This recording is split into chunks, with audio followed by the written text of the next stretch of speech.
ಬಡ ರೈತನ ಹಳ್ಳಿಯ ಕತೆ.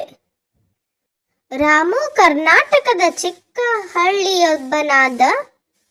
ಶಿವನಹಳ್ಳಿಯಲ್ಲಿ ವಾಸಿಸುತ್ತಿದ್ದ. ಅವನು ಸಾಧಾರಣ ಬಡ ರೈತ. ತಂದೆಯ ಕಾಲದಿಂದಲೇ 3 ಎಕರೆ ಜಮೀನನ್ನು ಅವನು ಇಡೀ ವಯಸ್ಸಿನಲ್ಲಿಯೇ ಕೃಷಿಗೆ ಸಮರ್ಪಿಸಿದ್ದ.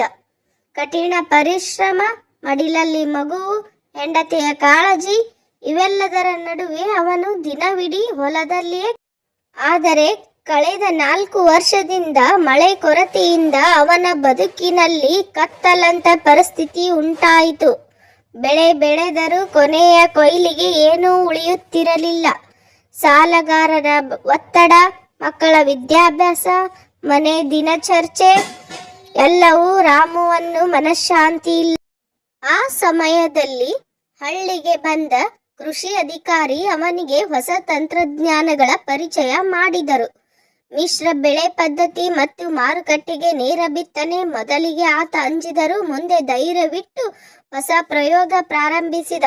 ಪಂಪ್ ಸೆಟ್ಗೆ ಸೌಲಭ್ಯ ಪಡೆದು ನೀರಿನ ಸ್ವಚ್ಛ ಬಳಕೆಗೆ ಗುರುತಿಸಿಕೊಂಡ. ಬೆಳೆ ತಕ್ಕಷ್ಟು ಉಳಿತಾಯ ನೀಡತೊಡಗಿತು. ರಾಮು ಲಾಭದ ಒಂದು ಭಾಗವನ್ನು ಹಳ್ಳಿಯ ಮಕ್ಕಳ ಶಾಲಾ ಶಿಕ್ಷಕರಿಗೆ ಸಹಾಯ ಮಾಡುವಲ್ಲಿ ಬಳಸಿದ. ಹೊಲದ ಮಧ್ಯೆ ಒಂದು ಪುಟ್ಟ ಗ್ರಂಥಾಲಯ ಸ್ಥಾಪಿಸಿದ. ಅದು ಈಗ ಹಳ್ಳಿಯ ಮಕ್ಕಳ ಕಲಿಕೆಯ ಕೇಂದ್ರವಾಗಿದೆ. ಈಗ ರಾಮು ಕೇವಲ ರೈತನಲ್ಲ, ಹಳ್ಳಿಯೆಲ್ಲ ಪ್ರೇರಣೆಯ ಸಂಕೇತ. ಅವನು ಮೆಚ್ಚುಗೆಗೆ ಪಾತ್ರನಾದ. ಬದಲಾವಣೆಗೆ ಸಿದ್ಧತೆ ಇದ್ದರೆ ಬಡತನವು ಶಕ್ತಿಯ ರೂಪ ಪಡೆಯುತ್ತದೆ ಎಂಬ ನಂಬಿಕೆಯನ್ನು ಅವನು ಜೀವಂತವಾಗಿ ತೋರಿಸಿದ. ಧನ್ಯವಾದಗಳು.